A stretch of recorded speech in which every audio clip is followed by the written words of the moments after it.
So my dad and I are now in Malaysia for another climb. This climb is a little bit different. It's going to be a overnight climb. So essentially we started about 20 minutes ago, and we'll climb for about 6 hours today. And then we'll start climbing again tomorrow morning at about 2 or 3 in the morning, and make it to the top of the summit to hopefully see the sunrise here. So we are going to try to power through this. So far, I'm already starting the adventure with my shirt off, because it's been extremely hot here in Malaysia, but I'm hoping that this climb offers quite a few unreal views for you guys as well.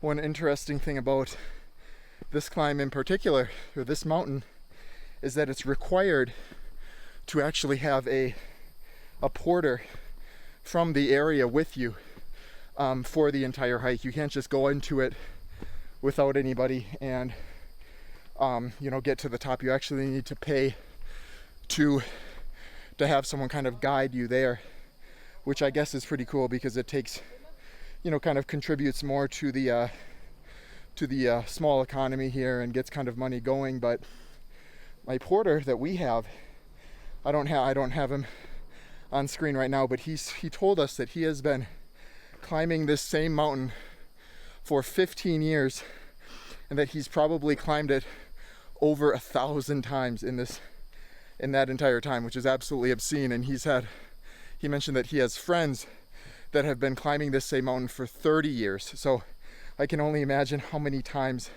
they've made this same hike. Here's Dad fighting. Look at this view.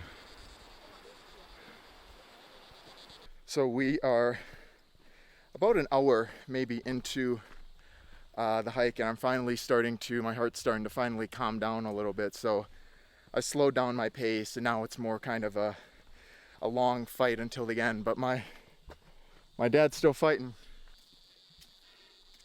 Keep fighting.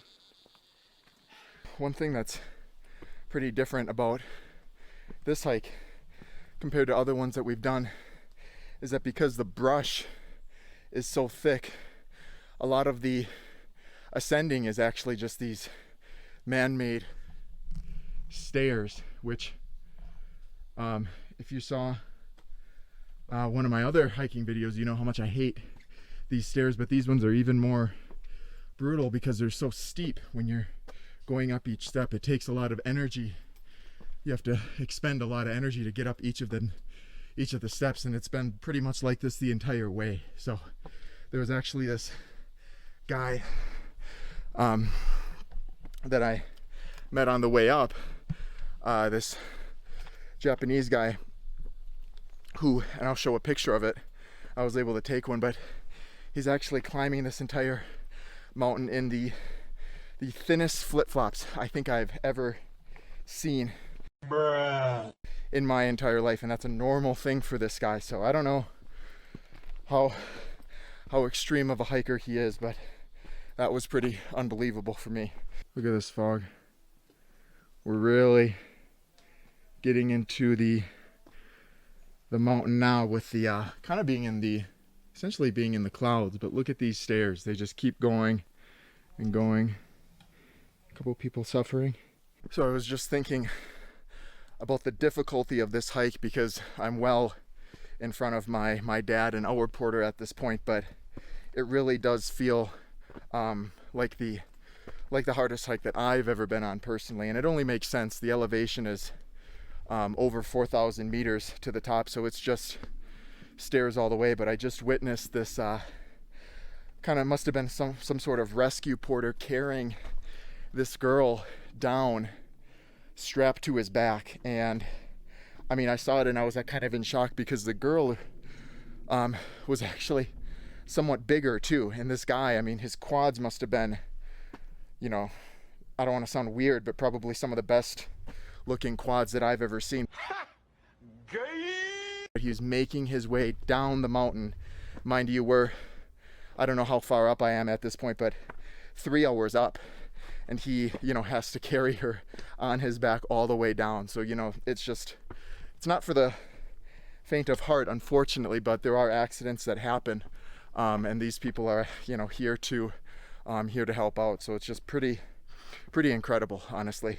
I keep seeing these guys that are evidently all porters carrying propane tanks on their head down this hill, meaning they must have carried them up with propane in them. So wherever base camp is, you know, where we're going to spend the night, you know, they must have cooking stuff there, but people are carrying trash down, they're carrying water jugs down, and they're carrying propane tanks down this fucking mountain. And just unbelievable. Here's one now. Unbelievable. Good job. So we have officially made it to the resting point that we will be staying at for tonight, the little huts. And tomorrow morning at about 1:30, we are going to continue our trek to the very top. The last hut that I saw down there apparently was not where we're staying, which was kind of a tease, but I'm gonna show you guys what I'm looking at right now. This is pretty unbelievable. So let's take a look. Look at this.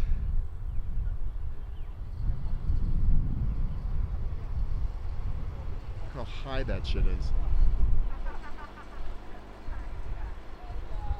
Unbelievable view. So those are all the huts that I don't know which one I'll be staying in at as of right now. My dad is still somewhere on the trail, so I'm gonna wait for him here, but we will be going, I guess, on this one all the way to the summit, all the way up there.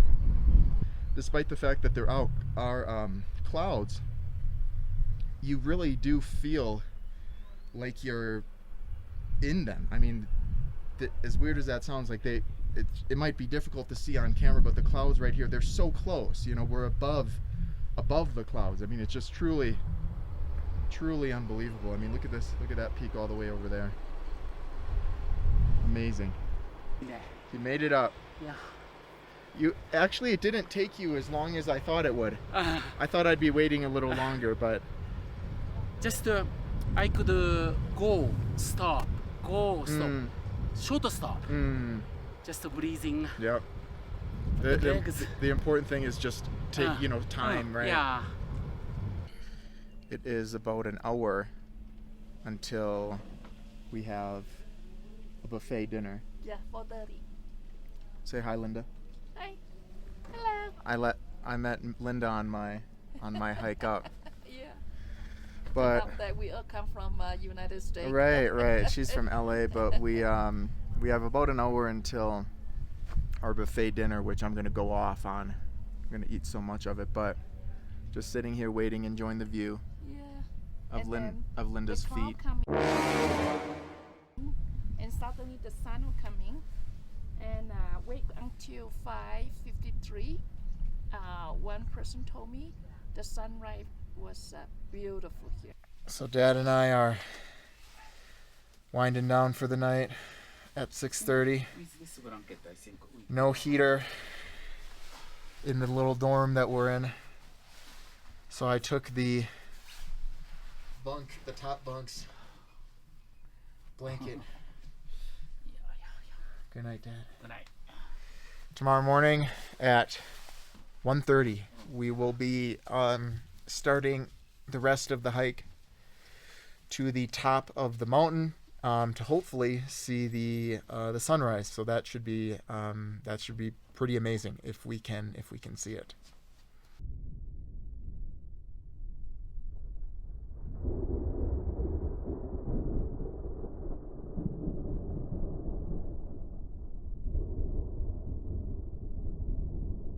So it's about 2:30 in the morning. We just started our finishing trek up to the top, and it's pitch dark, and I didn't bring a torch, so I'm using my iPhone flashlight as my guide. But like I said, we're about 5 minutes in and I'm already dying because of the trip from yesterday. So it's gonna be a fight today, but I think the view will hopefully be worth it. Here they all come. Oh, yeah. Coming up. Slowly but surely. All right, we made it. Where's my dad? You did it, Dad. Yeah. Good job. Love you. Proud of you. This could be my last one, mountain climbing. Thank you to our tour guide, Porter. I wasn't the first one on the top of the mountain, but the only reason that's the case is because before our hike, I wanted to volunteer at the animal shelter a little bit, give back to the city, so it's not a big deal. I just like to give back. But look at this view. We are waiting patiently for the sunrise to come up. And look at this. Unbelievable.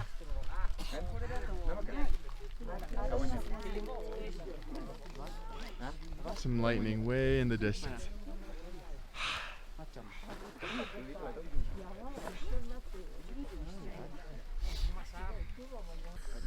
What kind of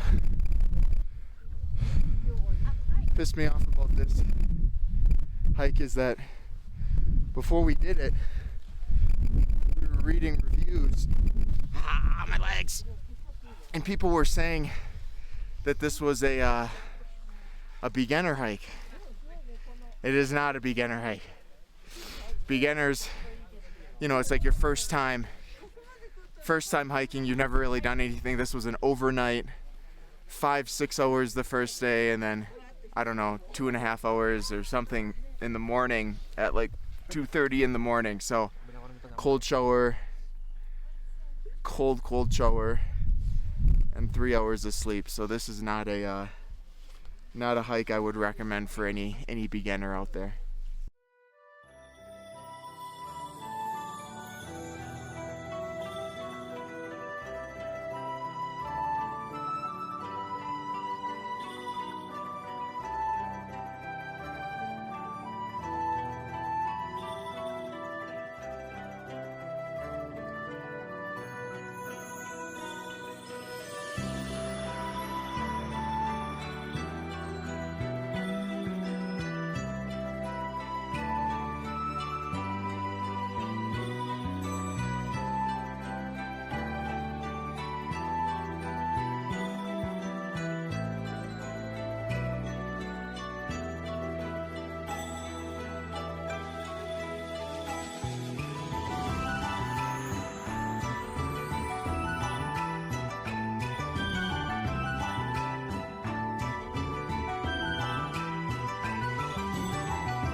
Now that the sun has finally come up, you can really see how remarkable the view is from all the way up here. I'm going to switch the camera and show you guys.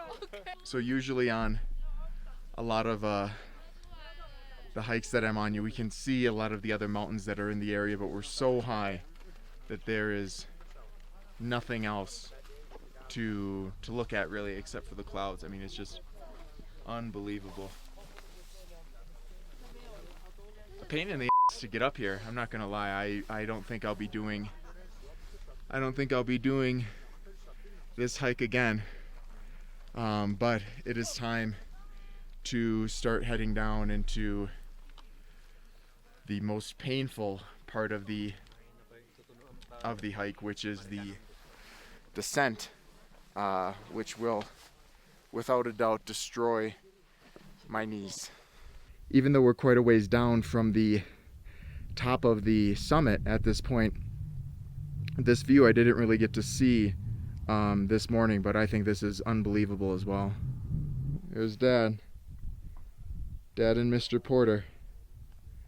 So we just got back from our hike. We finished the hike, and then we had about an hour and a half drive back to the hotel here. I just got out of the shower, and I just wanted to kind of provide some final thoughts on kind of on this hike as a whole. And what do I have to say? This hike was easily the most strenuous, difficult hike this 2-day hike has been the most difficult that I have personally ever been on. It was kind of this combination of not only the course being very, very steep, basically the whole time, right? So you're doing the stair stepper for 5.5 hours straight in the heat. And then on top of that, having to stay the night right before the summit, or not really right before, 2 hours before the summit, and shower in freezing cold, low pressure water, which is part of the experience, obviously, and then having to climb the rest of the mountain in the pitch dark, climbing ropes. I mean, it was an experience, right? So this definitely was not what those morons who reviewed it online and said that it was a beginner course. This is not a beginner course. I think I'm relatively decent at these kind of things, and it was very, very, very difficult for me. Not to the point where I wanted to give up or anything like that, but even my dad was a little bit hesitant on the second day if he wanted to go to the actual summit, because we were up at 1:10, and we quickly had some breakfast and then got our flashlights and then hit the hill. I mean, it was freezing. I mean, it was very, very tough. But I hope you were able to kind of see the beauty that the hike itself had to offer. I wouldn't go back on it. It was certainly an experience that I'm going to remember forever. I just won't be doing it again. I don't think. I think I want to try something different. But the other thing that's really important about this hike are the people that are involved. I showed clips of what they carry up. I shared a story about someone being carried down on someone's back. And as I was descending today, the same story, 15 people at least carrying gallons of water, cases of soda, up this entire mountain, right, to, not the entire mountain technically, but nearly the entire mountain, so guests can enjoy them, right? They don't have any kind of gondola, they don't use drones, they don't use anything like that. And so the service that they provide here in Malaysia at that kind of excursion, that hiking excursion, is really, really awesome, right? To see these people, these porters and so on, learn multiple languages in some cases and hike up this mountain 2-3 times a week. And people have been doing it for 10, 15, 20, 30, even 40 years. Some of those porters have been doing that exact same thing, making sure that people can make it to the top safely and to carry their luggage and so on. So that was it was very unique to see something like that, and it was all part of this experience. So I am absolutely spent. I say this basically after every hike, but what's happening is that each hike generally tends to get even more difficult than the last one. So I'm a little bit scared for what 2025 has to offer, but that's going to kind of wrap up my 2024 hikes, and I hope you've enjoyed some of the ones that I've posted previously, and I hope you were able, pardon me, to take something away from this hiking video as well. If you have any additional comments that you'd like to share, please provide them in the comment section below, and I hope to see you again sometime soon.